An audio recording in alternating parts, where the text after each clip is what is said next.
আমাদের ঘরের মেয়েরা সব নায়িকা হতে চায়, আর নায়িকারা এখন আল্লাহওয়ালা হতে চায়। সানা আলী খান, আমি এর আগে ওয়াজ করেছি, সে এখন হিজাব পরে বিশ্ব নবীর শিষ্যা। এক সময় তাকে দেখার জন্য ছেলেরা পেরেশান থাকতো, টাকার পয়সার গাড়ি বাড়ি বিল্ডিং এর অভাব ছিল না, কিন্তু পরবর্তীকালে এমন একটা মুহূর্ত তার জীবনে নেমে আসলো, সব কিছু ছেড়ে দিয়ে এখন হিজাব পরিহিত একজন মহিলা, একজন মুফতি সাহেব, মুফতি আনাস গুজরাটের একজন বড় ব্যবসায়ীকে বিবাহ করে এখন তিনি মহিলাদের দিনের দাওয়াত দেন, নামাজি হওয়ার জন্য আহ্বান করে, হেফাজতের মধ্যে চলার জন্য আহ্বান করে, রাসূলের তরিকা মানার জন্য আহ্বান করে। জোরে হবে না? হে তরুণ যুবকেরা, হে আমার বন্ধুরা, শুনে রেখে দিন বাবা, কেসিয়াস জেলা থেকে ভাই আমার গ্যালি মিলার, টাইসন থেকে মাধুরী কুট্টি জেনিফার, ভাই আমার জেনিফার থেকে শুরু করে মিস্টার বেইল থেকে শুরু করে জোসেফ পর্যন্ত আমি অনেক বড় বড় ওয়াকার পণ্ডিতদের কথা বলেছি। ভাইরা আমার মঈন আলী খানের কথা বলেছি, জুনায়েদ জামশেদের কথা বলেছি, হাসিম আমলার কথা বলেছি, মেসুদ ওয়াজিলের কথা বলেছি, হে তরুণ যুবকেরা, সাদিয়া মানের কথা বলেছি। সাদিয়া মানের কথা আপনারা জানেন, সাদিয়া মানে সাউথ আফ্রিকা মহাদেশের একটা ছোট্ট দেশ। হে তরুণ যুবকেরা, আফ্রিকা মহাদেশের একটা ছোট্ট দেশের আমার ছোট্ট দেশের তিনি বাসিন্দা। সেই দেশে তিনি ছোট্টবেলা থেকে স্বপ্ন দেখেছিলেন, আমার দেশের গরিব মানুষদের মুখে হাসি ফোটাবো, আমি ফুটবল খেলবো। ইমাম সাহেবের সন্তান ছোটবেলায় বাপ মারা গিয়েছিল, পরবর্তীকালে সত্যি তিনি পৃথিবী বিখ্যাত একজন ফুটবলার হয়ে গিয়েছিলেন। হে তরুণ যুবকেরা, সারা বিশ্বের বড় বড় ফুটবলারদের নামের পাশে তার নামটা হয়েছিল।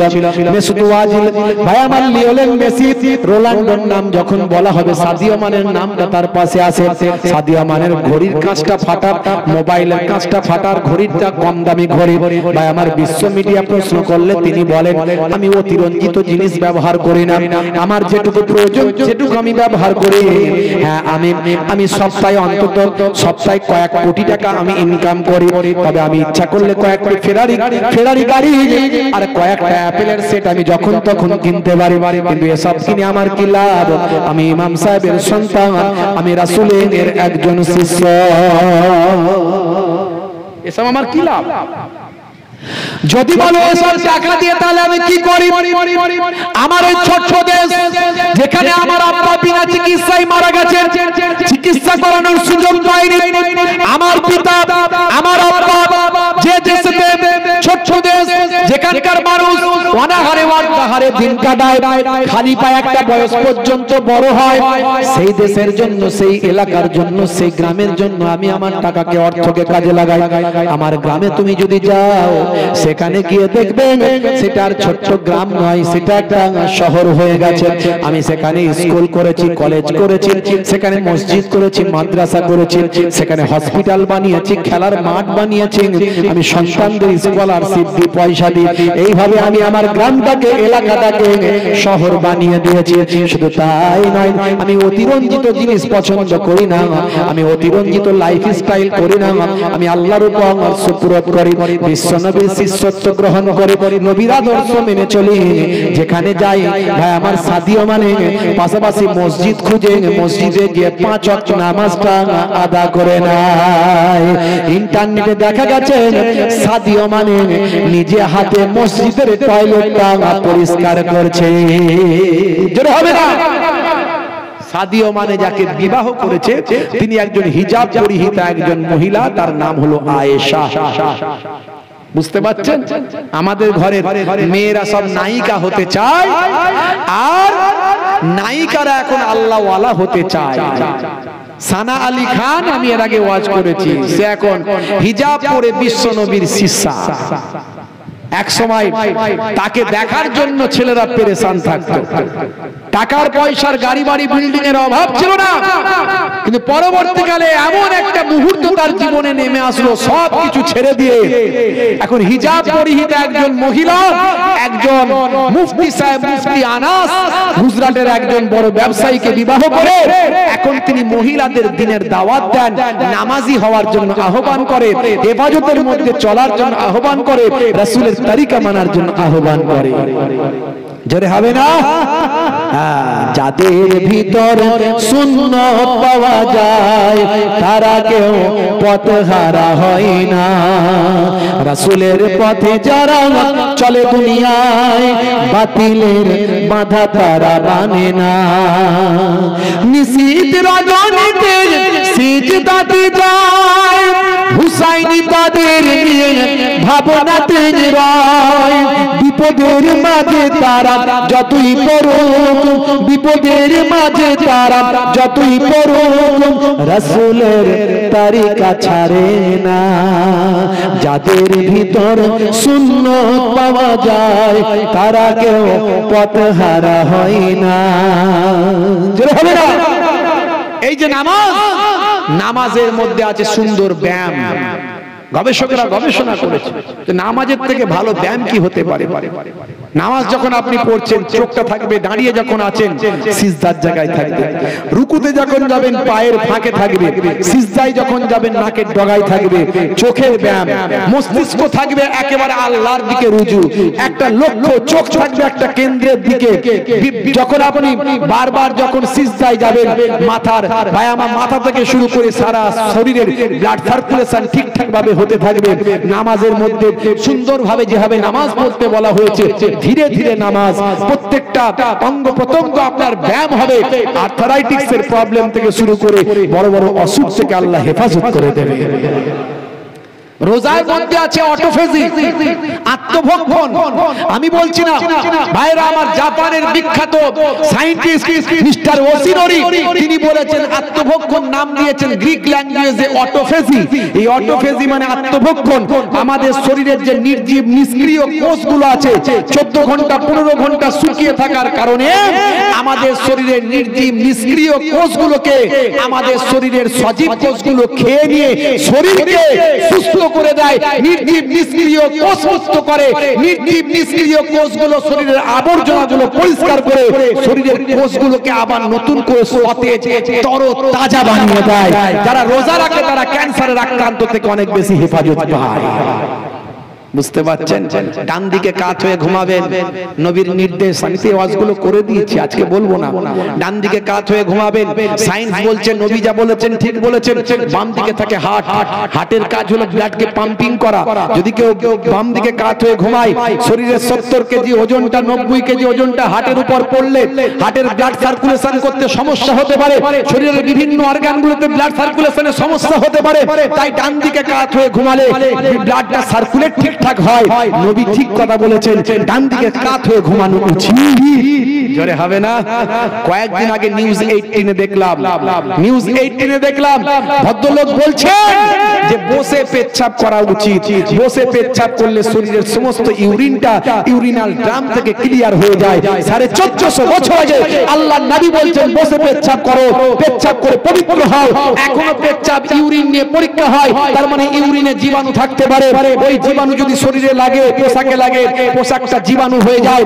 মনে রাখবেন শরীরে অসুখ হতে পারে। তাই 1450 বছর আগে নবী বলছেন পেচ্ছাপ করে ধৌত করো। আজকের সায়েন্স বলছে নবী ঠিক বলেছেন, বসে পেচ্ছাপ করলে শরীরের ইউরিনটা পুরোটাই ক্লিয়ার হওয়ার সম্ভাবনাই বেশি থাকে, আর দাঁড়িয়ে পেচ্ছাপ করলে কয়েক ফোঁটা রয়ে যাওয়ার সম্ভাবনা থাকে। এই কয়েকদিন কয়েক ফোঁটা থাকতে থাকতে এক সময় ওটাই ইউরিনাল ড্রামে স্টোনে পরিণত হয়। বলে না পেটে পাথর হয়েছে। 1450 বছর আগে নবীর কথা আজকের বিজ্ঞান মেনে নিতে বাধ্য হয়। সেই নবী আমাদেরকে নাজাত করানোর জন্য নিজের কলিজার টুকরার নাতিদের পর্যন্ত আল্লাহর দরবারে ওয়াকফ করলেন।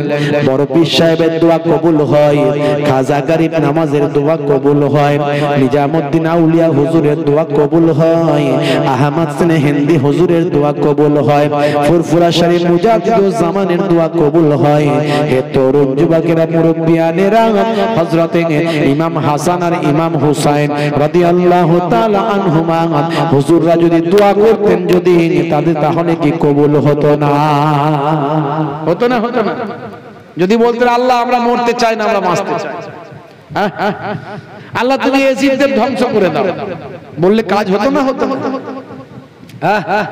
বলেন তো দেখি, বড় পীর সাহেবের দরজা বেশি না একজন সকাল 10টার সময় আল্লাহর নবীর কাছে এসে হাতে হাত দিয়ে কালেমা পড়ে বিশ্বনবীর শিষ্য হয়েছে একজন বেদীন। সকাল 10টার সময় এসে আল্লাহর নবীর হাতে হাত দিয়ে কালেমা পড়ে বিশ্বনবীর শিষ্য হয়েছে। বেলা 12টার সময় ইন্তেকাল করেছে। বেলা 12টার সময় ইন্তেকাল করেছে। জোহরের নামাজ হয়নি, আসরের নামাজ পড়তে পারেনি, মাগরিবও পড়তে পারেনি, একদিনের নামাজ পড়েনি, একদিন রোজাও রাখেনি। এখন এই রকম যে একজন ব্যক্তি যে 1 ঘন্টা বা 2 ঘন্টার জন্য নবীর হাতে হাত দিয়ে কালেমা পড়ে বিশ্ব নবীর শিষ্য হয়েছিল, এই মানুষটার দরজা মর্তবা আল্লাহর দরবারে বেশি না বড় পীর সাহেবের দরজা বেশি? কার? বলেন তো দেখি, আপনারা অনেক ওয়াজ শুনছেন জীবনে, বলেন দেখি। হ্যাঁ হুদান রাগ করছেন নাকি আমার উপরে? আপনারা বলেন কি বলছেন? আমার বাপজি বলেছেন ওই যে ব্যক্তি 1 ঘন্টার জন্য, আপনারা কি বলছেন কোনটা বলেন? আপনারা কেউ বলছেন না কি বাবা কি বলতে কি বলে ফেলবো, এখন ঠিক হবে না ভুল হবে, দূর বাবু খামাখায়, ও হুজুর একাই বলুক, হুজুর একাই উত্তর দিক নাকি? হুজুর একাই বক্তা, হুজুর একাই উত্তরদাতা। মাশাআল্লাহ, আমার বাপজি ঠিকই বলেছে। কেন? দরজা ইবাদত से नहीं, दर्जा रोजे से नहीं, दर्जा नमाज से नहीं, दर्जा मुस्तफा का दीदार से है। জোরে হবে না? আমার নবীর দিদার পেয়েছে শুধু। তাহলে কি দরজা? সেই নবীর কোলে পিঠে চেপে ঘাড়ে বসে মাথায় বসে ইমাম হাসান ইমাম হোসাইনের এমন কোন জায়গা নাই যে নবী চুমু দেয়নি। ঘাড়ে পিঠে মাথায় চোখে মুখে পিঠে কপালে, সেই নবী ঘাড়ে পিঠে করে বড় করেছেন, ভালোবেসেছেন। সেই নবীর সাহাবী, একদিকে নবীর সাহাবী, আবার একদিকে আহলে ভায়াত, আবার একদম ডাইরেক্ট নাতি। এখন বড় পীর সাহেবের দোয়া কবুল হয়ে ডোবা নৌকা ফিরে আসে। হ্যাঁ, বড় পীর সাহেব জীবনের জিন্দেগিতে মুর্দাকে জিন্দা করে দিয়েছে। বড় পীর সাহেবের অনেক কারামাত, কেউ মানুক আর নাই মানুক, কেতাবে আছে বাবা, মানলে মানবে না মানলে না। যে মানে না তো কিছুই মানে, নবীর কারাম নবীর মুজিজাও মানে না অনেকে। নবীকে বলে আমাদের মতো মানুষ, বলেন না বলেন না? নবী মরে গেছে, শেষ হয়ে গেছে, বলুন নাউজুবিল্লাহ। মরে গেছে কথাটাই বলা যাবে না। তাদের মধ্যে আদব নাই, তাজিম নাই, বেয়াদব। এজিদের দলে আলেম হাফেজ ছিল না? ছিল না? এজিদের দলের লোকেরা কারবালা ময়দানে নামাজ পড়েছে না পড়েনি? 22,000 সৈন্য, তার মধ্যে 10,000 আলেম হাফেজ ছিল। 10,000 আলেম হাফেজ ছিল এজিদের দলে। তারা আজান দিয়েছে, 5 ওয়াক্ত নামাজ পড়েছে কারবালা ময়দানে। আর ইমাম হোসাইনের রক্ত দেখার জন্য মরিয়া হয়ে গেছে। মনে করছে ইমাম হোসাইনকে মেরে ফেলতে পারলে আমরা সওয়াবের হকদার হয়ে যাব। বলুন নাউজুবিল্লাহ। কাকে মারছিস? যে নবীর নামের কালেমা পড়েছিস তার কলিজার টুকরা নাতিকে মারছিস। যে নবীর কোলে পিঠে চড়ে মানুষ হয়েছে, যে নবীর নাতি, সেই নবীর নাতিরা তোদের দুশমন। ব্যক্তিগত কোনো টাকা পয়সা লেনদেন জায়গা জমির দুশ্মনী নাই, দুশ্মনী হলো কিসের? ইসলাম টিকিয়ে রাখার দুশ্মনী। এজিদ অপরাধী ছিল, জালেম ছিল, ইমাম হুসাইন মানেননি, তাই শত্রুতা। কিন্তু সাধারণ মানুষগুলো কোন ধরনের মুসলমান একটু চিন্তা করুন। সেই এজিদ মার্কা মুসলমান আমাদের সমাজেও আছে, যারা নবীদের গালি দেয়, ওলিদের গালি দেয়, সাহাবীদের গালি দেয়। আছে না? নাই। চিনে নিতে হবে। চেহারা দেখে বোঝা যাবে না, কথা শুনলে বোঝা যাবে।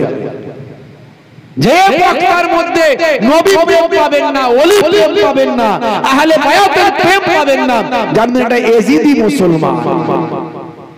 ওর ওয়াজ শোনা চলবে না, আপনার ঈমান গড়বড় করে দেবে, আপনার নবীর প্রেম মহব্বত নষ্ট করে দেবে।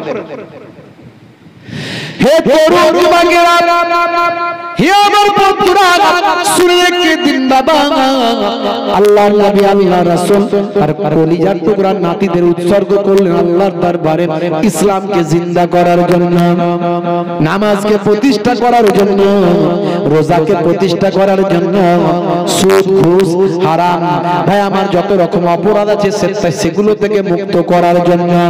হে তরুণ যুবকেরা, ইমাম হুসাইন, ইমাম হাসান রাদিয়াল্লাহু রাদিয়াল্লাহু তাআলা আনহু নিজেদের জীবনকে উৎসর্গ করেছেন নানাজানের দেওয়াল ইসলামকে রক্ষা করার জন্য, নামাজকে রক্ষা করার জন্য, ইসলামের তরিকাগুলোকে হেফাজত করার জন্য। হে তরুণ যুবকেরা, আজকে মুসলমান চিন্তা করুন, ইমাম হুসাইনকে আমরা ভালোবাসি, কিন্তু ইমাম হুসাইন হুজুরের ভালোবাসা মাহাব্বত আমাদের আছে, কিন্তু তারপরেও আমরা মুসলমান নামাজি হতে পারছি না। আমরা বেনামাজি, আমরা রাসূলের সুন্নাত ঠিকভাবে মানি না। নামাজের সময় যখন হয়, মুয়াজ্জিন যখন বলে হাইয়া আলাস সালাত, মুসলমানের ছেলে বলে তাড়াতাড়ি বাঁশতলাতে পালা। বলে কেন রে ভাই? বলে মুয়াজ্জিন যদি দেখতে পায় তাহলে বলবে নামাজ পড়বি আয়। তাই পল্টু তাড়াতাড়ি বাঁশ বাগানে চল যা ভাই, সেখানে গিয়ে ফ্রি ফায়ার আর পাবজি খেলবো। তাই মুসলমানের ছেলে আজান শুনলে চায়ের দোকানে যায়, সেখানে গিয়ে ক্যারাম বোর্ডটা চালায়, জুয়া খেলে ভাই, সময়টা কাটায়, রদ দেখার কলা বেচা দুটোই হয়। আপনাদের এখানে নাই? এখনো উত্তরবঙ্গে আমরা যাই তো জলসায়, আপনার মুর্শিদাবাদ, মালদা, দিনাজপুর, শিলিগুড়ি, জলপাইগুড়ি, ওদিকে এখন প্রত্যন্ত গ্রাম আছে। এই বড় বড় মোবাইল সবার কাছে নাই। অনেক এখনো চায়ের দোকানে বসে বসে চা খায় আর এমএলএ ফাটাকেষ্ট দেখে বসে বসে। বুঝতে পারছেন? কই গো চাচা, কালকে যেটা হচ্ছিল সেটা হবে না? সর্বনাশ। চাচা আমার আসরের নামাজ পড়ে ছুটছে, যাচ্ছে কোথাও? চায়ের দোকানে চা খাবো, আর কালকে যেটা হয়েছিল তারপর থেকে দেবে বলেছে। বুঝতে পারছেন? এখনো 26 ইঞ্চি টিভি চলে, রদ দেখা, কলা বেচা। পল্টু ভাইয়ের পয়সা বেশি, দোকানে রেখেছে চায়ের দোকানে 26 ইঞ্চি টিভি। আর মন্টু ভাইয়ের পয়সা কম, তার দোকানে 26 ইঞ্চি টিভি নাই। ভাই আমার টিভি কেনার পয়সা নাই। এখন যত ভিড় সব ওই টিভি ওয়ালার দোকানে, সেখানে চাও খায় আর টিভিও দেখে, রদ দেখা কলা বেচা দুটি হয়। আর আমাদের জন্টু ভাইয়ের পয়সা নাই, কি করবে? মাছি দাঁড়ায়, খদ্দের নাই, পাশাপাশি চায়ের দোকান দুটো, কি করবে? উপায় নাই, খালি মাথা চুলকাচ্ছে, চিন্তা করছে খদ্দের কেমন করে বাড়ায়, খদ্দের কেমন করে বাড়ায়, কাস্টমার কেমন করে বাড়ায়। এই চিন্তা করতে করতে মাথায় একটা বুদ্ধি এসেছে, বলে ওর পয়সা বেশি, ও রেখেছে 26 ইঞ্চি টিভি, আমার পয়সা কম, আমি নিয়ে আসবো ঘরের বিবি। ও রাখলো টিভি, এ নিয়ে এলো ঘরের বিবি, ওখানে চা খায় আর ভাবির দোকানে পান খায়। আছে না নাই? রাগ করবেন না ভাই, আখেরি জামানা, ইমান বাঁচানো বড় মুশকিল। বলি তো মা মার খায়, না বলি তো বাপ ব্যাং খায়। মুয়াজ্জিন যখন আজান দেয় হাইয়া আলাস সালাত, মুসলমানের ছেলে বলে আর মসজিদ তলায় থাকা যাবে না, তাড়াতাড়ি এখান থেকে পালা। আল্লাহ বলেছিলেন যদি নামাজ থেকে না পালিয়ে, আজান শুনে না পালিয়ে যদি মসজিদে আসতে, তোমার ভাগ্যটা ভালো হতো। তুমি তো সব সময় লাভ করতে চাও, তুমি তো সব সময় গেনার হতে চাও, লাভবান হতে চাও, তাহলে নামাজ থেকে কেন পালাও? নামাজে কেন ভয় খাও? মুয়াজ্জিন যখন আযান দেবে হাইয়া আলাস সালাত, তাড়াতাড়ি ওযু করে মসজিদেতে যাবে, নামাজে গিয়ে সিজদায় গিয়ে সেখানে দাঁড়াবে। বাবা হে তরুণ যুবকেরা, নামাজে যদি তুমি দাঁড়াও, মুয়াজ্জিন বলছে বলে দাও, মুয়াজ্জিন আল্লাহ বলছেন মুয়াজ্জিনকে বলে দাও। মুয়াজ্জিন আবার আযান দিয়ে বলছেন নামাজে যদি আসো কি তোমাদের লাভ হবে শোনো। মুয়াজ্জিন আযান দিয়ে তখন বলে, কি বলে? হাইয়া আলাল ফালাহ,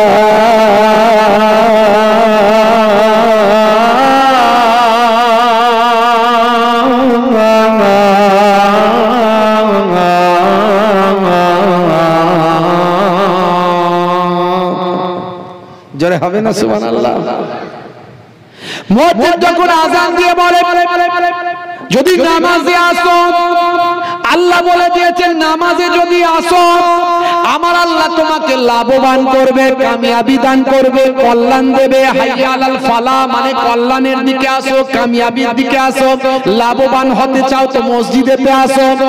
কারবার করেছো লস হচ্ছে, মসজিদে যাও, নামাজে দাঁড়াও। আর বাবা ব্যবসা করেছো লস হচ্ছে, ব্যবসা ডেভেলপ হচ্ছে না, মসজিদে যাও, নামাজে দাঁড়াও। সিজদায় গিয়ে আল্লাহকে ডাকো, আল্লাহর কাছে বলো, সিজদায় গিয়ে চোখের পানি ফেলে দোয়া চাও। তুমি নামাজি হয়ে যাও, রোজাদার গুনাহগার হয়ে যাও। বাবা তুমি জান্নাত পেতে চাও, জান্নাত লাভ করতে চাও, নামাজে এসে দাঁড়াও, নামাজে সিজদায় দাঁড়িয়ে যাও। নামাজ পড়ো না বাবা, 21টা দিন 5 ওয়াক্ত নামাজ জামাতের সঙ্গে পড়ো। তারপর 22 দিন থেকে দেখবে নামাজ না পড়লে তোমার মন ভালো লাগে না। নামাজ ছেড়ে দিয়ে কেউ জান্নাতে যেতে পারবে না। ইচ্ছাকৃতভাবে যদি কেউ নামাজ ছেড়ে দেয় 14টা শাস্তি হবে। ইচ্ছাকৃতভাবে যদি কেউ নামাজ ছেড়ে দেয় তার 14টা শাস্তি হবে। তার মধ্যে হবে দুনিয়াতে 3টে শাস্তি।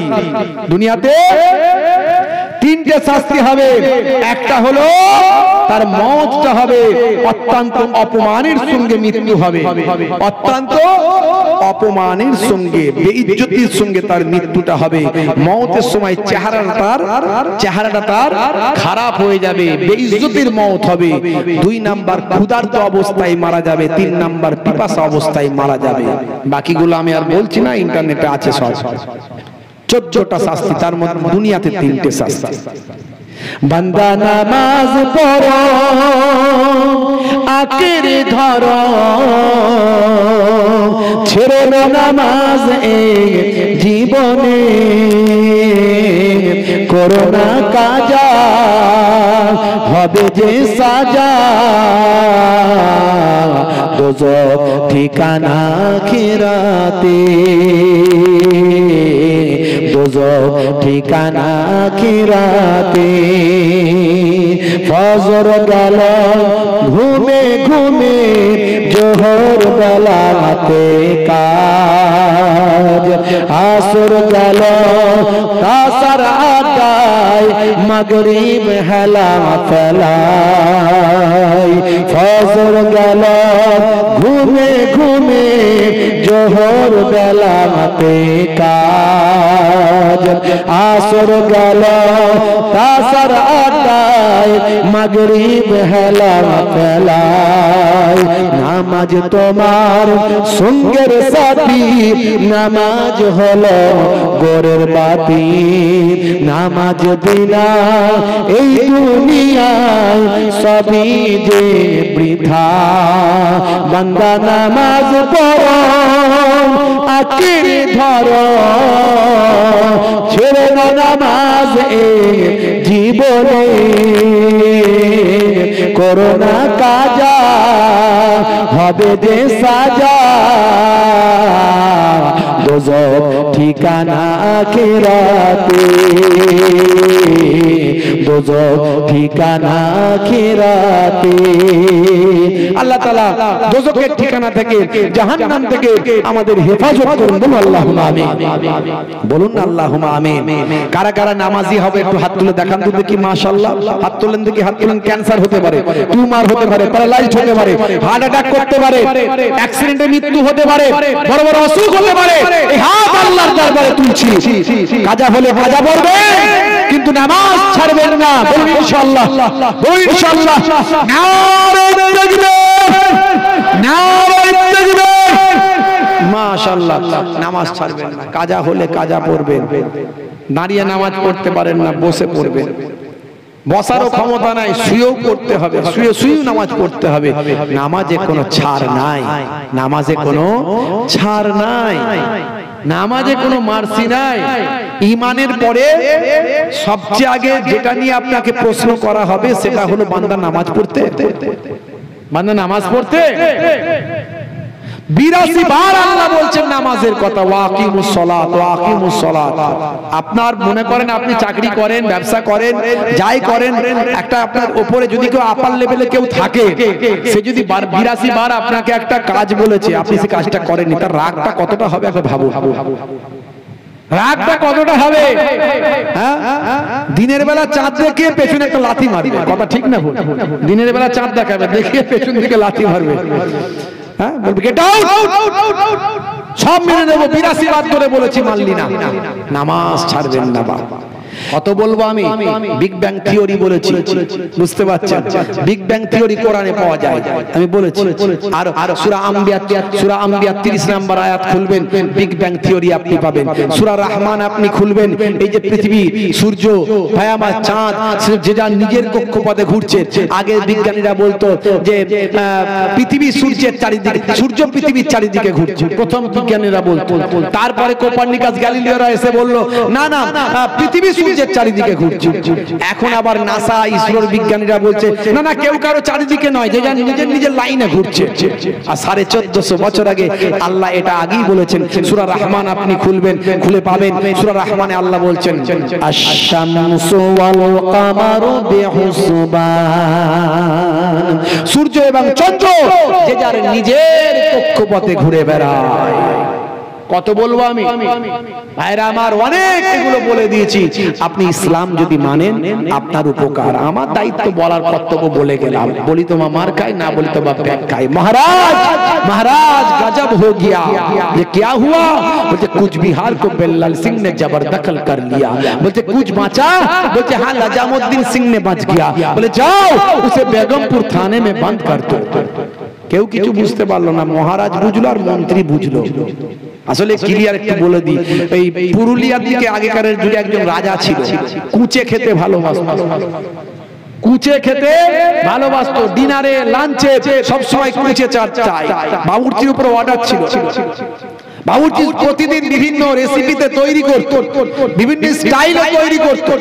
একদিন দুপুরবেলা একটা ভাজা স্টাইল করতে গিয়ে ভালো করে রেখে দিয়ে একটু অন্য কিছু করতে গেছে, আর হুড়ো বিড়াল কোথায় ছিল, ঘাউ করে নিয়ে চার বেরিয়ে গেছে। এখন বাবুর্চির মাথায় হাত। দুপুরবেলা লাঞ্চের সময় যদি রাজামশাই খেতে না পায়, মাথা গরম হলে আমার চাকরিও যেতে পারে। একমাত্র মন্ত্রী ঠান্ডা ব্রেনের লোক, বোঝালে বুঝবে। মন্ত্রীকে কানে কানে গিয়ে বলছে, মন্ত্রী মহাশয় সর্বনাশ হয়ে গেছে, এই ব্যাপার। মন্ত্রী বলছে করেছিস কি? তো রাজা মশাই এমনি খুব ভালো, কিন্তু খাবার সময় যদি না পাই বিপদ আছে। বললে এখনই বলতে হবে, কিন্তু কি করে বলি বল দেখিনি? এত লোক রাজার কাছে, এখন দেশ বিদেশের প্রতিনিধি, সবার সামনে যদি বলি রাজা কুচে খায়, রাজার মান সম্মান থাকবে? এত বড় বড় মাছ ছেড়ে দিয়ে কুচে খাচ্ছে, সম্মান থাকবে? তো কি করা যাবে?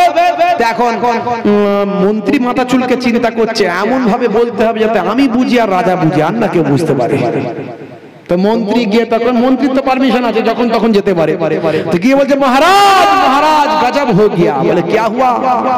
बोले कुछ बिहार को बेल्लाल सिंह ने जबरदखल कर लिया।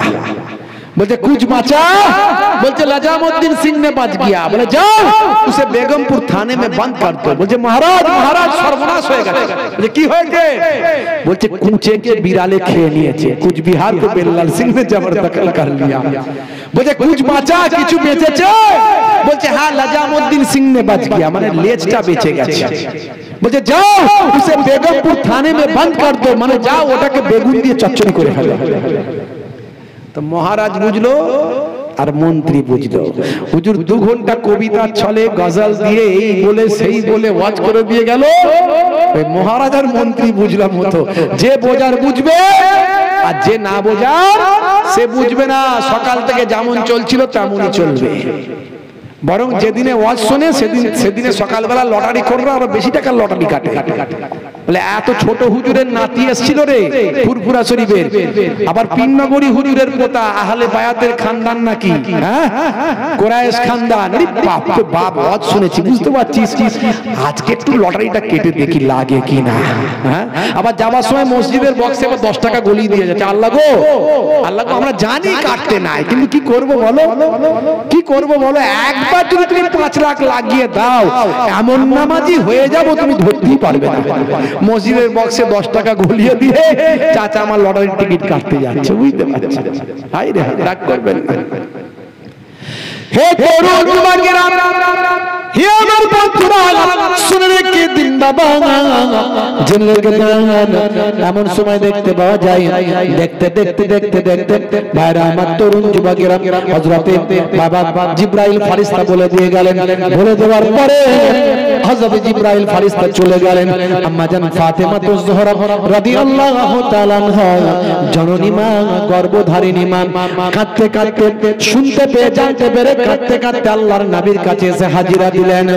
আমি ফাতেমা তোমার হে পিতামহ, কি কথা আমায় তুমি শোনালে, করবে কি ভুল ক্ষমা নাই যার হাসান হোসাইনের জীবনে, হাসান হোসাইনের জীবনে। কষ্ট হচ্ছে আপনাদের? হ্যাঁ হুদান শেষ করে দেবো না, একটু হবে?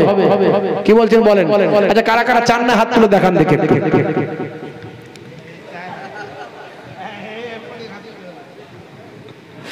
আসলে মন দিয়ে শুনছেন তো, ঝোঁকে ঝোঁকে হয়ে যাচ্ছে আর কি।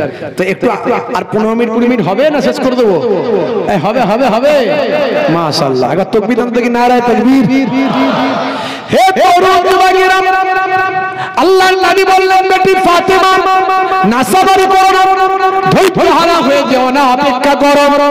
শুনে রেখে দাও, আমার আল্লাহ জানিয়ে দিয়েছেন বেটি ফাতেমা, কাল কিয়ামতের দিনে তোমার কলিজার টুকরা সন্তানদের দেখিয়ে, আমার কলিজার টুকরা নাতিদের দেখিয়ে, ইমাম হাসান ইমাম হুসাইনদের দেখিয়ে কাল কিয়ামতের দিনে আমি আমার কোটি কোটি গুনাহগার উম্মত উম্মতিদের নাজাত করাতে পারব।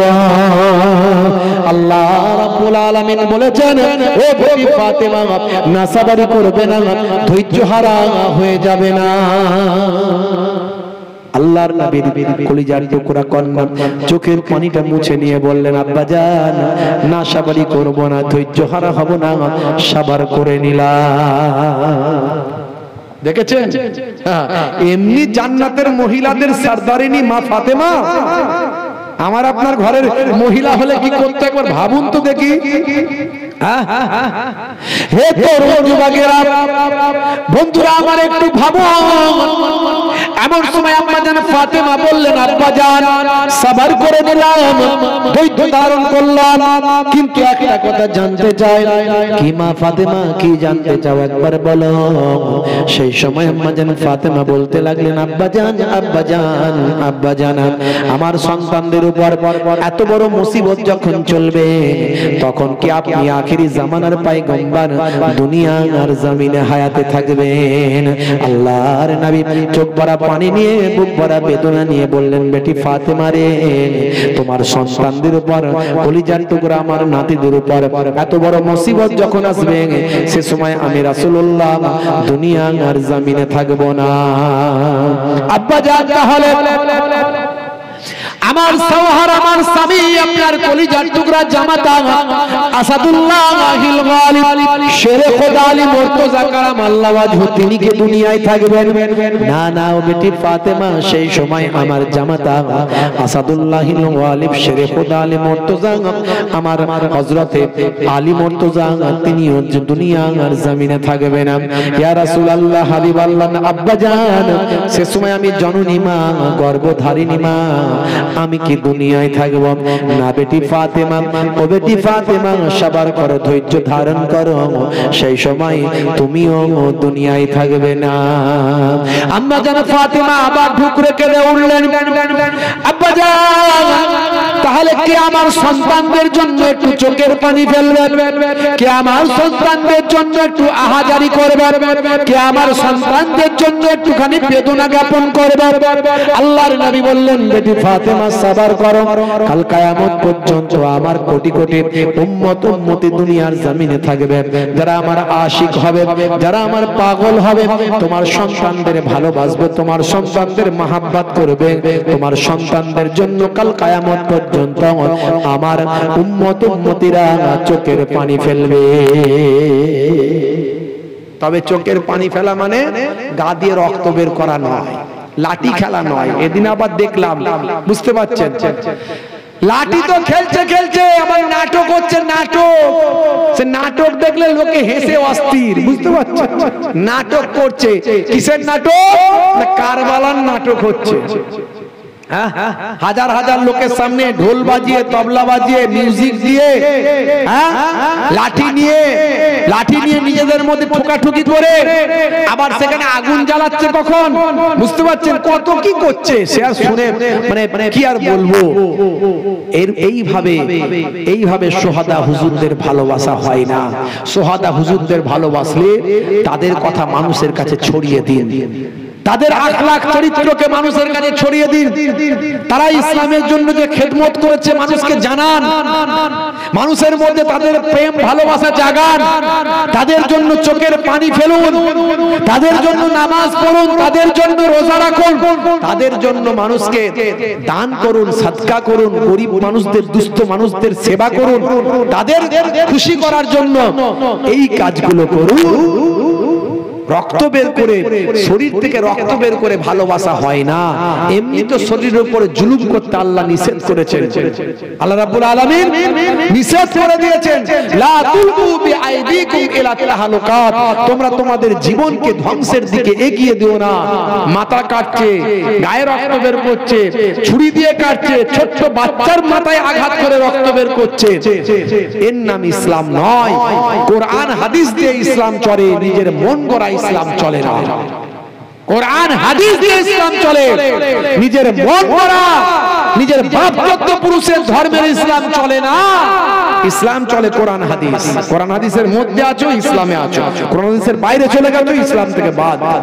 সে যেই হোক না কেন, যেই হোক, যত বড় হুজুর হোক, মাওলানা হোক, মুফতি হোক, পাগড়িওয়ালা, দাড়িওয়ালা, জুব্বাওয়ালা,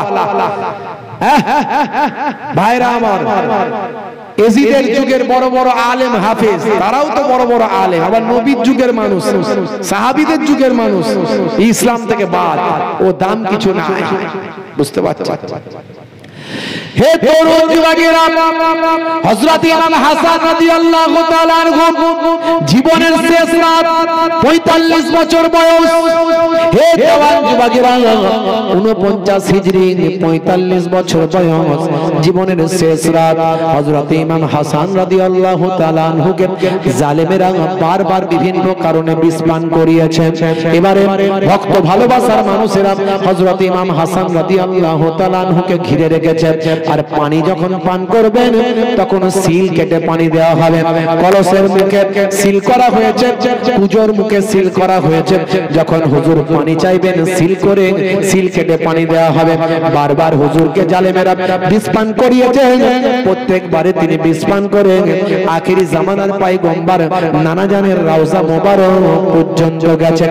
নানা জানের রওজা মোবারকে গিয়ে নানা জানের ওসিলা দিয়ে আল্লাহর কাছে দোয়া চেয়েছে। আমরা ওলিয়া উলিয়াদের দরবারে যাই, তাদের ওসিলা দিয়ে আল্লাহর কাছে দোয়া চাই। আর যদি কেউ পীরের কাছে দোয়া চাই, বাবা পীর রক্ষা করো, ঈমান থাকবে। আমরা বাবা ভণ্ড পীরের মুরিদ নয়, হক পীরের মুরিদ, মুজাদ্দিদুজ জামানের মুরিদ আমরা।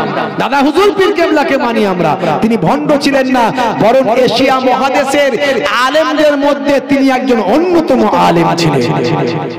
সিয়াসিটা 6টা হাদিস পড়লে মাওলানা হয়, 6টা হাদিস। তিনি শুধু 6টা হাদিস নয়, 6টা হাদিস তো পড়েছিলেন, মদিনা শরীফে থেকে আরো 40টা হাদিসের কিতাব শেষ করে হিন্দের জমিনে এসেছিলেন। জোরে হবে না? তিনি যখন ইসলামের দাওয়াত এই বাংলা, আসাম, বাংলাদেশে দেওয়া শুরু করলেন, তখন এই বাঙালি মানুষেরা কোনো হিন্দি ভাষী মানুষের কথা বুঝতো না। এখন তো আমরা অনেক হিন্দি বুঝি, তখন বুঝতো না। ওই ইউপি, বিহার থেকে তখন এসে, ওই দেওবান, বেরলেবি, ওই সব জায়গা থেকে এসে তখন বাংলার মানুষ থেকে যখন হেদায়েত করতো, তারা ধর বাবু কি হিন্দি বলছে, বোঝা যাচ্ছে না, ছাড়ো, বাঙালি মানুষকে দিয়ে বোঝাও। আমাদের মুজাদ্দিদুজ জামান তখন ওয়াজ করতে শুরু করলেন। দলে দলে মানুষ মুজাদ্দিদুজ জামানের হাতে হাত দিয়ে বায়াত মুরিদ হয়ে গেলেন। হাজার হাজার মাদ্রাসা, মসজিদ, মক্তব ভাইরা আমার মানুষকে হেদায়েতের আলো মুজাদ্দিদুজ্জামান পৌঁছে দিয়েছেন। বাবা কোন পীরের ছেলে পুলে নাতি পোতা যদি খারাপ হয় সে খারাপ, তার মানবেন না। এর জন্য দাদা হুজুরকে মন্দ বলবেন না, দাদা হুজুরের বদনাম করবেন না। বাবা দাদা হুজুর হক ছিলেন, পাঁচ হুজুর হক ছিলেন, এখনো যারা যোগ্য তার আওলাদ হবে তিনি হক। আর আমরা যারা অযোগ্য হব, যদি মুহিবুল্লাহ হুসাইনি ছোট হুজুরের নাতি পিন্নগরী হুজুরের পোতা যদি অযোগ্য হয়, কোরআন হাদিসের বাইরে চলে আং বাং টাং কথা বলে, মানবেন না। আর না বললে যে যোগ্য হবে তাকে সেই সম্মানটাই দেবেন, কারণ দাদা হুজুরের জন্য বাংলার মানুষ হেদায়েত পেয়েছে। জোরে হবে না বন্ধুরা? আমার তরুণ যুবকেরা, আমার হযরত ইমাম হুসাইন, হযরত ইমাম হাসান রাদিয়াল্লাহু তাআলা আনহুমা বড় হয়েছেন। বারবার হযরত ইমাম হাসান হুজুরকে বিষ পান করানো হয়েছে। প্রত্যেকবারে নানা জানের ওসিলা দিয়ে দোয়া চেয়েছেন, আমার আল্লাহ বিষকে পানি করেছেন, কিন্তু বাবা শরীরটা কমজোর হয়েছে। এখন মুরিদানেরা পানি বড্ড পাহারা দিয়ে বসে আছেন। হে তরুণ যুবকেরা, রাতের বেলা হযরত ইমাম হাসান হুজুর একটু বিশ্রাম নিচ্ছে। হঠাৎ করে তিনি ঘুম থেকে উঠে বললেন বাবারা বাবারা বাবারা, এখনই একটা স্বপ্ন দেখলাম। বাবা কি স্বপ্ন দেখলেন হুজুর?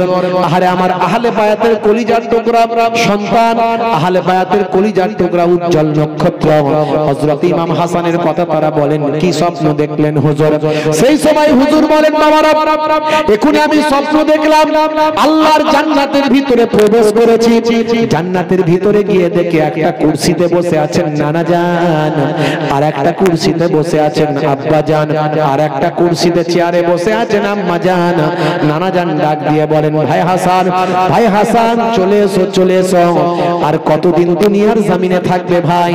এসো এসো আল্লাহর জান্নাতে একসঙ্গে বসবাস করি। তবে মনে রাখবে তুমি আসার আগে তোমার উপর অনেক মুসিবত আসবে। না সাবারি করবে না, ধৈর্য ধারণ করবে না, শুকরি করবে না, তুমি না সাবারি করবে না, ধৈর্য ধারণ করবে। কারণ তোমাদেরকে দেখে কাল কিয়ামতের দিনে আমি আমার কোটি কোটি গুনাহগার উম্মত উম্মতিদের নাজাত করাতে পারব। হে তরুণ যুবকেরা, এই কথা বলি মুরিদানদের বললেন, বাবারা বাবারা কে আছো পিপাসায় কলিজা ফেটে যায়, একটু পানি পান করাও।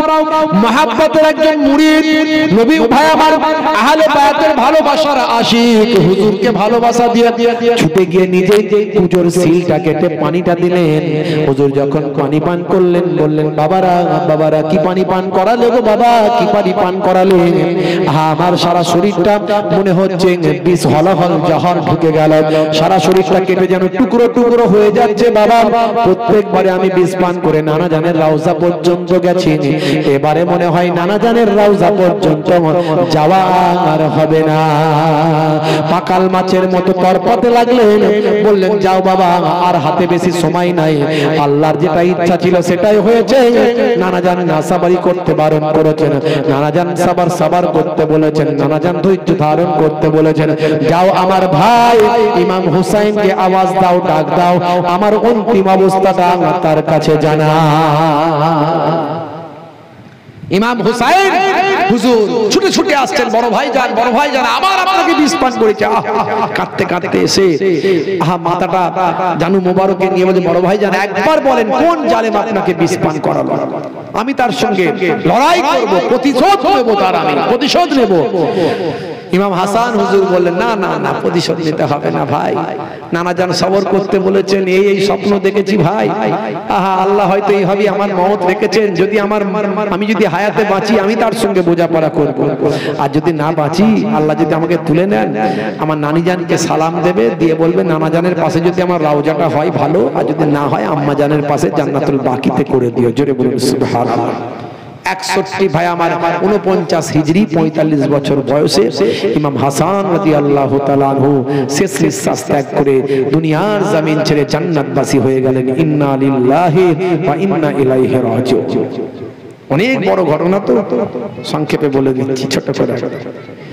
জীবনের শেষ রাতে হযরত ইমাম হুসাইন কারবালা ময়দানে ওয়াজ অনেক আছে, আপনারা শুনবেন। আমারও ইন্টারনেটে আছে কারবালার ওয়াজ, প্রায় 2 থেকে 2.5 ঘন্টা 3 ঘন্টার ওয়াজ আছে, পুরো একদম ডিটেইলস। হে তরুণ যুবকেরা, 61 হিজরি 9 মুহররম জীবনের শেষ রাত, হযরত ইমাম হুসাইন রাদিয়াল্লাহু তাআলা তিনি আগেই তো তার ভক্ত ভালোবাসার মানুষদের বলেছিলেন, আমি রাতের বেলা মশালটাকে নিভিয়ে দেব, তোমরা অন্ধকারে চলে যাবে, কারণ আমার চোখের সামনে দেখতে থেকে যেতে তোমাদের লজ্জা লাগবে, তোমরা যেতে পারবে না। তাই তোমাদের সঙ্গে তো এজিদের শত্রুতা নাই, শত্রুতা তো আমার সঙ্গে, আমি থেকে গেলেই হবে, তোমরা চলে গেলে তোমরা অন্তত বেঁচে যাবে, যা হবার আমার উপরই হবে।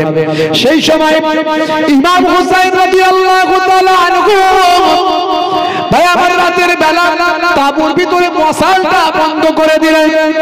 কিছু সময় পর মশালটা যখন জ্বালালেন, জ্বালিয়ে দেখেন যে যেখানে ছিল তারা সেখানেই বসে আছে, এক পাও কেউ সেখান থেকে চলে যায় না। ইমাম হুসাইন বললেন, তোমরা চলে গেলে তো বাবা বেঁচে যেতে, কেন বাবা তোমরা আমার সঙ্গে বিপদে পড়ছো? বলে হুজুর বিয়াদবি নেবেন না, আপনি হলেন আহলে বায়াতের উজ্জ্বল নক্ষত্র, আপনি হলেন হযরত ইমাম হুসাইন, রাসূলুল্লাহ দয়ার নবী আপনাকে কত ভালোবেসেছেন।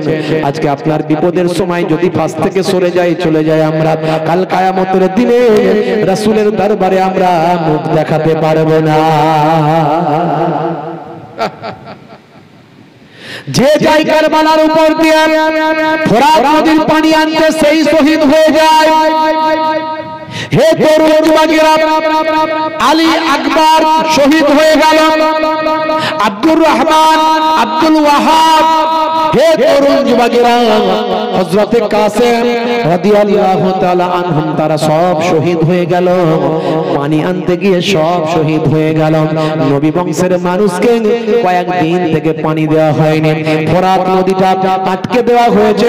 22,000 সৈন্য সেখানে মোতায়েন করা হয়েছে, মাত্র 72 জনকে তারা 72 জনের বিরুদ্ধে, তার মধ্যে 40 জন পুরুষ 32 জন মহিলা, কেউ লড়াই করতে যায়নি। নিরস্ত্র মানুষদের বিরুদ্ধে 22,000 সৈন্য জালেম এজিদ সেখানে নিযুক্ত করেছে। একটাই তার কাজ, সেটা হলো ইমাম হুসাইনকে শহীদ করা। কারণ ইমাম হুসাইন যদি জিন্দা থাকে, পৃথিবীর কোটি কোটি মানুষ ইমাম হুসাইনের হাতে খলিফা হিসাবে ইমাম হুসাইনকেই মেনে নেবে। ইমাম হুসাইনের হাতে খেলাফতি চলে যাবে, সারা পৃথিবীর শাসনকর্তা, অর্ধ পৃথিবীর শাসনকর্তা তার হাতে চলে যাবে। না না, আমি এজিদ এটা মেনে নিতে পারবো না।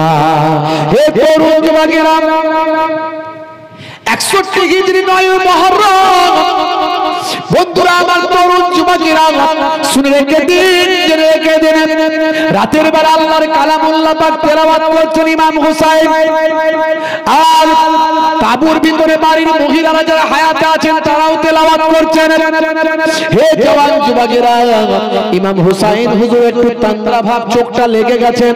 সঙ্গে সঙ্গে হঠাৎ করে দেখছেন তিনি আল্লাহ জান্নাতের ভিতরে প্রবেশ করেছেন। একটা কুরসিতে বসে আছেন নানা জান আখেরি জামানার পয়গম্বর, আর একটা কুরসিতে বসে আছেন আব্বা জান শেরে খোদা আলী মুর্তজা কারামাল্লাহু ওয়াজহু, আর একটা কুরসিতে বসে আছেন আম্মা জান খাতুনে জান্নাত ফাতেমাতুজ জোহরা রাদিয়াল্লাহু তাআলা আনহা, আর একটা কুরসিতে বসে আছেন বড় ভাই জান হযরত ইমাম হাসান রাদিয়াল্লাহু তাআলা আনহু। নানা জান ডাকছেন, ভাই হোসেন, ভাই হোসেন, ও ভাই হোসেন, আর কতদিন দুনিয়ার জমিনে থাকবে ভাই? এসো এসো এসো, আল্লাহর জান্নাতে চলে আসো। নানা নাতি একসঙ্গে ভালোভাবে আনন্দে আরামে বসবাস করি, তবে মনে রাখবে তুমি আসার আগে তোমার উপর অনেক মুসিবত চলবে, অনেক বিপদ আসবে, অনেক মুসিবত আসবে। নাসাবারি করবে না, ধৈর্য ধারণ করবে, নাসাবারি করবে না, নাশুকরি করবে না, কারণ কাল কিয়ামতের দিনে তোমাদের দেখিয়ে আমি আমার কোটি কোটি গুনাহগার উম্মত উম্মতীদের নাজাত করাতে পারবো। জোরে হবে না? জালেমরা বলছে, ভাইরা আমার, আর কজন হায়াতে আছে তাড়াতাড়ি বেরিয়ে এসো। ওদিকে পিপাসায় কলিজা ফেটে যাচ্ছে, 3-4 দিন থেকে পানি ছাড়া, মাতৃদুগ্ধ শুকিয়ে গেছে। ছোট্ট আলী আসগার মায়ের মাতৃদুগ্ধ শুষ্ক হয়ে গেছে। ছোট্ট আলী আসগার 2.5 বছর বয়স, পানির জন্য তরপাচ্ছে, পানির জন্য অস্থির। মা বলে তাড়াতাড়ি ও আমার সাওহার, ও আমার স্বামী, ও হযরত ইমাম হুসাইন যান যান, জালেমদের সঙ্গে তো আপনার দুশমনি। এই 2.5 বছরের বাচ্চাটার তো দুশমনি নাই, এই বাচ্চাটাকে নিয়ে গিয়ে কারবালা ময়দানে একটু জালেমদের দিকে দেখান, তাদের মনে যদি একটু দয়া হয়, এক পেয়ালা পানি যদি বাচ্চাটার জন্য দেয়।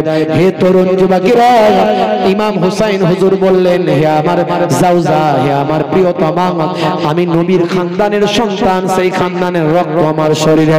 নবী খানদান কখনো ভিক্ষা করতে পারে না, ভিক্ষা করা নবীর খানদানের চলে না। হে তরুণ যুবকেরা,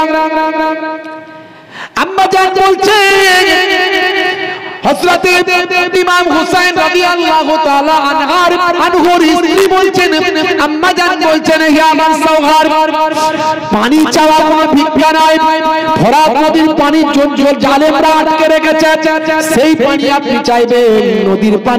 নদীর পানি পশুতে খায়, সাপে খায়, ব্যাঙে খায়, যে যা পারে খায়। নবী খানদানকে তারা আটকে রেখেছে, সেই পানি চাওয়াটা কোনো ভিক্ষা নয়। যান 2.5 বছরের সন্তানটিকে একবার দেখান। কারবালা ময়দানে আলী আসগারকে স্ত্রীর অনুরোধে নিরুপায় হয়ে ইমাম হুসাইন বাইরে বেরোলেন।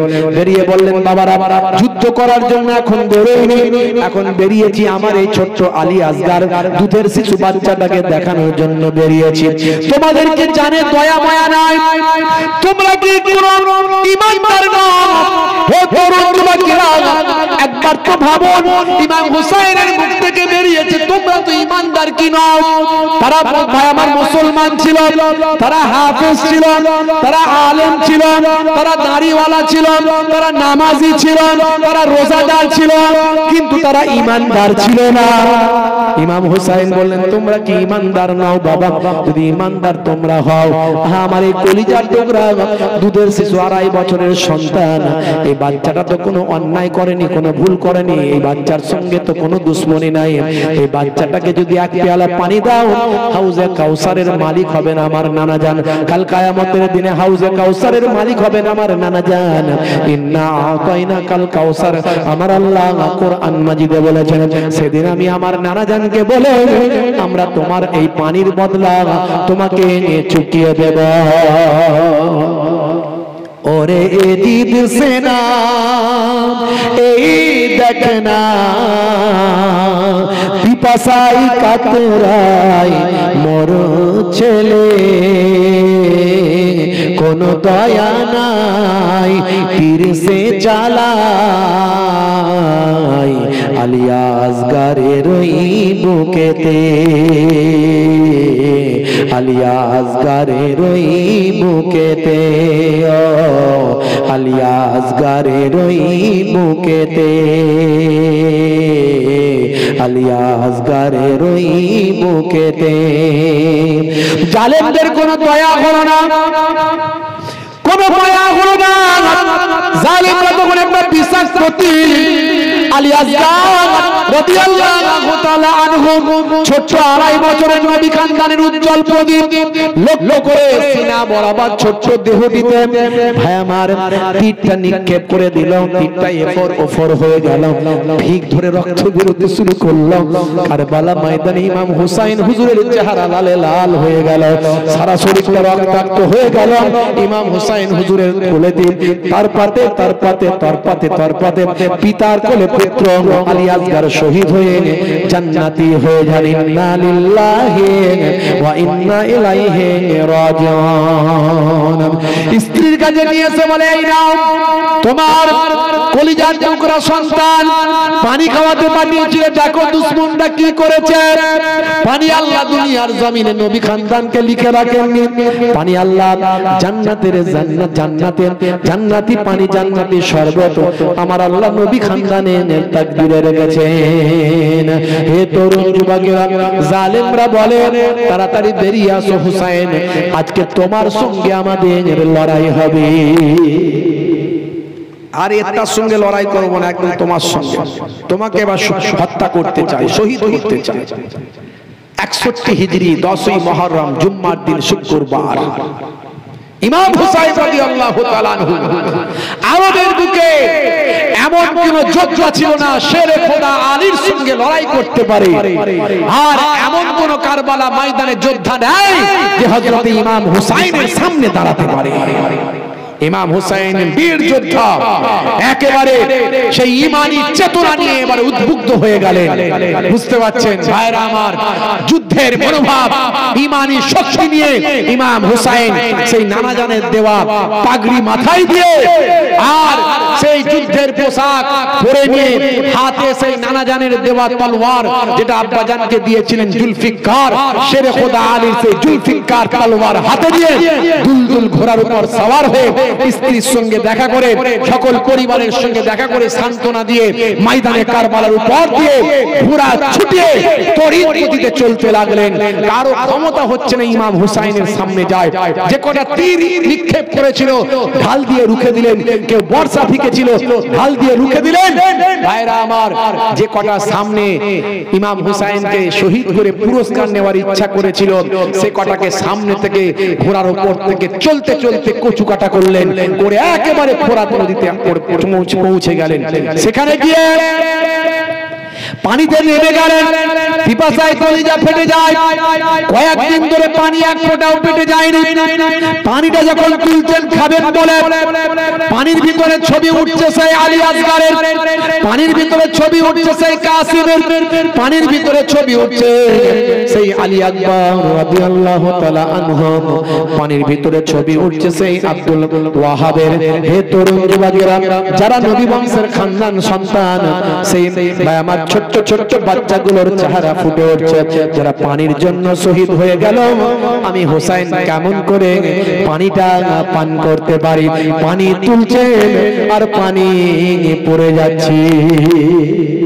জালেমরা দেখছে যদি ইমাম হুসাইন পানি পান করে ফেলে, তার সামনে তো আমরা এমনি দাঁড়াতে পারি না, আর যদি তিনি পানি পান করে ফেলেন তার শক্তি দ্বিগুণ হয়ে যাবে, শক্তি দ্বিগুণ হয়ে যাবে। জালেমরা মিথ্যা করে বলল, হুজুর আপনি পানি পান করতে নেমেছেন, আপনার তাবুতে মহিলাদের উপর অত্যাচার হচ্ছে।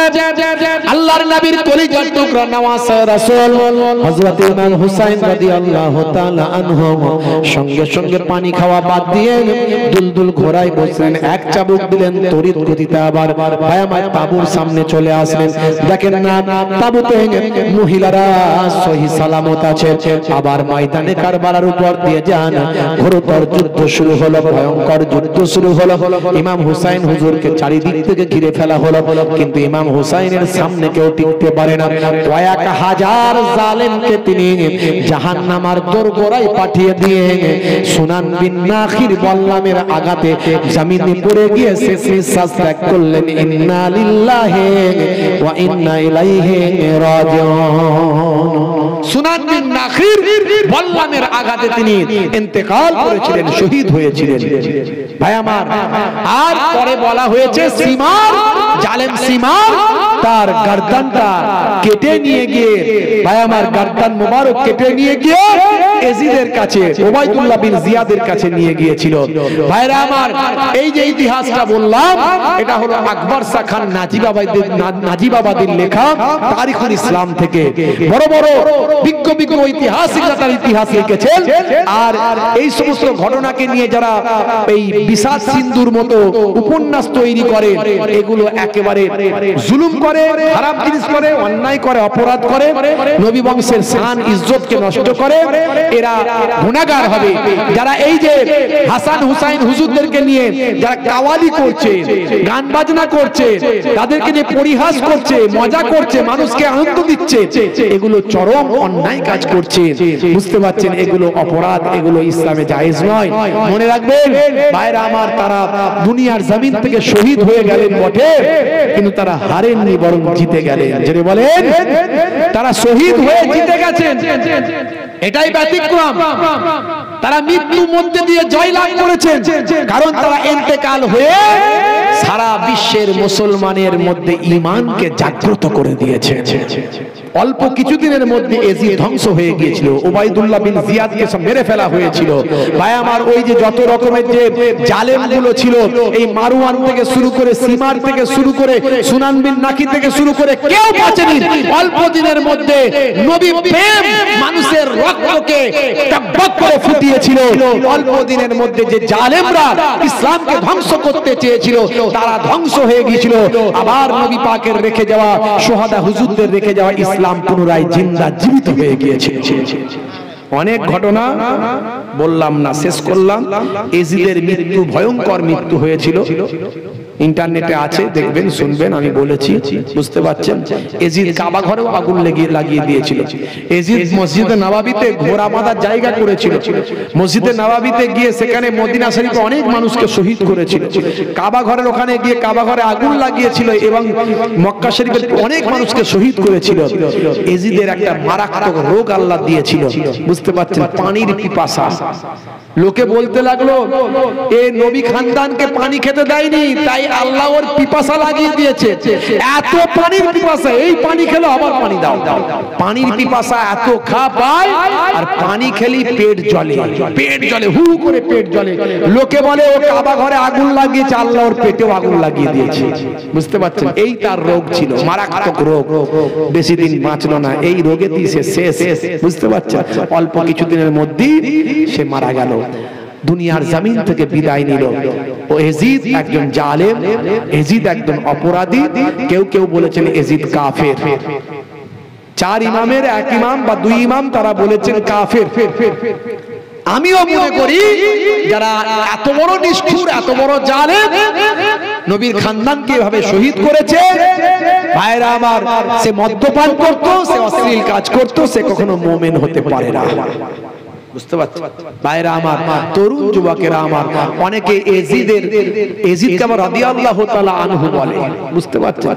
হ্যাঁ, এজিদকে সম্মান করে। কত বড় নবীর দুশমন, যে এজিদকে সম্মান করবে, আপনার দুশমনের যে বন্ধু হবে, তার মানে আপনার কত বড় দুশমন ভাবতে হবে। কথা ঠিক না ভুল? ভাইরা আমার, মোনাজাত করব আল্লাহ রাব্বুল আলামিন তাদের রেখে যাওয়া দিন যেন আমরা বজায় রাখতে পারি। তারা রেখে গেছেন আমাদের কাছে ইসলাম, সেই ইসলামের প্রধান জিনিস হলো নামাজ।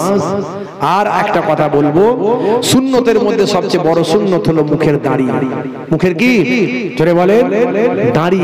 লজ্জা পাবেন না, কেউ দুঃখ নেবেন না। এখন দাড়ি রাখা হচ্ছে মুখের সৌন্দর্য। অনেকে রাখতে পারেননি, বিভিন্ন সেক্টরে থাকেন, বিভিন্ন জায়গায় থাকেন, দাড়ি রাখতে পারেননি। অনেকে তারা অনেক রকম অসুবিধা ফিল করেন। তাই বলবো, বিরাট কোহলি যেমন দাড়ি রেখেছে সেরকমই রাখুন। বিরাট কোহলি তো অসুবিধা ফিল করছে না, সারা পৃথিবীতে ওই দাড়ি নিয়ে ঘুরে বেড়াচ্ছে এবং সে আমার দেশের গর্ব, আমার দেশের পপুলার বিখ্যাত ক্রিকেটার। হ্যাঁ, তো বিরাট কোহলি দাড়ি রেখেছে, হরভজন সিং রেখেছে, লিওনেল মেসি রেখেছে। বড় দাড়ি রাখতে যদি অসুবিধা মনে হয়, ছোট রাখুন, ছোট রাখুন। তবে কোন নায়ক, গায়ক, খেলোয়াড়, প্লেয়ার রেখেছে বলে নয়, দাড়িটা ছোট হলেও নবীর সুন্নত মনে করে রাখুন। আজকে একদিন ইমানের শক্তি যদি বেড়ে যায়, দাড়িটা বড় হয়ে যাবে, না হলে ছোটই থাকুক। এই অবস্থায় নবিয়ানা সুন্নত মনে করে যদি দাড়িটা রেখে আপনি কখন মারা যাবেন কোনো গ্যারান্টি নাই। কবরে চলে গেলেন, মুনকার নাকির ফেরেশতা যখন বলবে মান রব্বুকা, দেখতে পাবে মুখে দাড়ির দেখা, নবীর সুন্নত বলে রাখা হতে পারে, ওই দাড়িটা তখন হবে নাজাতের জারিয়া। বুঝতে পারছেন বাপজি আমার?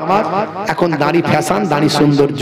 সবচেয়ে বড় দুটো ওয়াজ আজকের আলোচনা থেকে নিয়ে যান। ইমাম হোসাইন সোহাদা হুজুরদের ভালোবাসা নিয়ে যান, আর দুই নাম্বার দুটো আমল নিয়ে যান। একটা হলো নামাজ, একটা হলো মুখের দাড়ি। একটা হলো সবচেয়ে বড় ইবাদত, আল্লাহর নির্দেশ ফরজ, আর একটা হলো সবচেয়ে বড় সুন্নত, 1 লক্ষ বা 2,24,000 পয়গম্বরের সুন্নত, দাড়ি। কবরে গেলে কোনো সুন্নত দেখা যাবে না। এই যে ডান দিকে কাত হয়ে ঘুমানো সুন্নত, বসে পানি পান করা সুন্নত, চেটে পুটে খাবার খাওয়া সুন্নত, বিসমিল্লাহ বলে স্টার্ট করা সুন্নত, পায়ের গিরার উপরে পোশাক পরা সুন্নত। আমি অনেক সুন্নতের কথা বলেছি, সবের মধ্যে সায়েন্স আছে, বিজ্ঞান আছে বলেছি, বোঝানোর চেষ্টা করেছি, কিন্তু কোন সুন্নত কবরে গেলে দেখা যাবে না। একটা সুন্নতি ফারিস্তারা দেখতে পাবে, সেটা হলো মুখের দাড়ি। জোরে বলুন সুবহানাল্লাহ। এই দুটো ওয়াজ আপনারা নিয়ে যান। প্রত্যেকে 3 বার সূরা ফাতিহা, আলহামদুলিল্লাহ শরীফ, 3 বার সূরা